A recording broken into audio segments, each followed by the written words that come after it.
السلام علیکم دوستو، ایک دفعہ کا ذکر ہے۔ ایک چھوٹا سا گاؤں میں رحیم نام کا ایک کسان رہتا تھا۔ رحیم بہت محنتی اور نیک انسان تھا۔ اس کا ایک چھوٹا سا کھیت تھا جہاں سے وہ اپنے گھر کا گزارا کرتا تھا۔ رحیم کی عادت تھی کہ وہ جو بھی پیسے کماتا انہیں اللہ کے راستے میں بھی خرچ کرتا اور ہمیشہ سچ بولتا تھا۔ گاؤں کے لوگ اسے بہت پسند کرتے تھے کیونکہ وہ ایماندار اور سچا چلنے والا انسان تھا۔ ایک دن رحیم اپنے کھیت میں کام کر رہا تھا کہ اس نے مٹی کے اندر سے ایک چھوٹا سا بستر ملا جو بالکل قدیم لگ رہا تھا۔ رحیم نے جب اسے کھول کر دیکھا تو اس میں سونا چھپا ہوا تھا۔ اتنا زیادہ دولت دیکھ کر وہ حیران ہو گیا، لیکن اس کا دل گھبرا گیا۔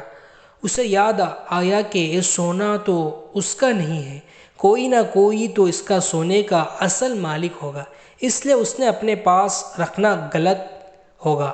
رحیم نے فیصلہ کیا کہ وہ اس سونے کا اصل مالک کو تلاش کریں گے اور اسے اس کا سونا واپس دیں گا۔ وہ گاؤں کے سردار کے پاس گیا اور اپنا واقعہ سنایا۔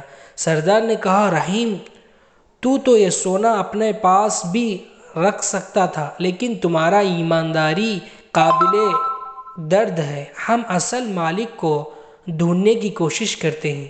سردار نے گاؤں میں اعلان کروایا کہ جو بھی اپنا سونا گما لیا بیٹھا ہے وہ آ کر رحیم سے اپنا سونا لے سکتا ہے۔ کئی دن گزر گیا لیکن کوئی بھی اسے سونے کا مالک سامنے نہیں آیا۔ سردار نے رحیم سے کہا، اگر کوئی نہیں آتا تو تم یہ سونا اپنے پاس رکھ سکتے ہو۔ لیکن رحیم کا دل تسلی نہیں دے رہا تھا۔ اس نے دعا کی کہ اللہ اسے اصل مالک تک پہنچا دے۔ ایک رات جب رحیم اپنے گھر میں تھا تو ایک غریب اور بہت بوڑھا آدمی اس کے دروازے پر آیا۔ اس نے کہا، بیٹا، میں سنا ہوں کہ تمہیں سونا ملا ہے۔ میں اپنی جوانی میں بہت دولت مند تھا، لیکن ایک جنگ کے بعد سب کچھ کھو دیا۔ مجھے شک ہے کہ تمہیں جو سونا ملا ہے وہ میرا ہے۔ رحیم نے اس بوڑھے آدمی کی بات غور سے سنی اور اس سے کچھ سوالات کی۔ بوڑھا آدمی اپنے بات کے ساتھ وہ سب نشانیاں بتا رہا تھا جو صرف اصل مالک کو معلوم ہو سکتی تھی۔ رحیم کو یقین ہو گیا کہ یہ سونا اصل میں اس بوڑھے کا ہے۔ رحیم نے سونا واپس کر دیا۔ بوڑھا آدمی رونے لگا اور رحیم کو دعا دینے لگا۔ اس نے کہا، بیٹا، آج کے زمانے میں اتنا ایمانداری اور سچائی دیکھنا بہت مشکل ہے۔ اللہ تمہیں اس کا اجر ضرور دیں گے۔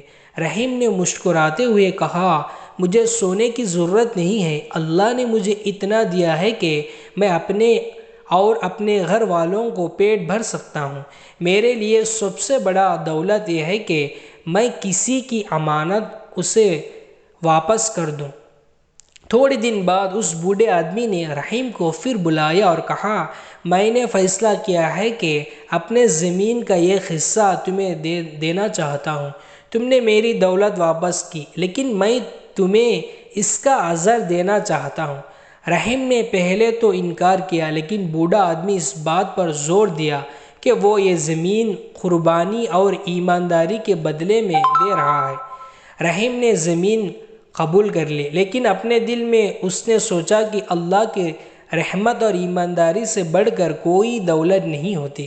اس واقعہ کا سبق یہ ہے کہ ہمیشہ سچائی اور امانت داری کے ساتھ اختیار کرنا چاہیے، کیونکہ اللہ ہمیشہ سچے لوگوں کو ان کا حق دلاتا ہے اور ان کی عزت دیتا ہے۔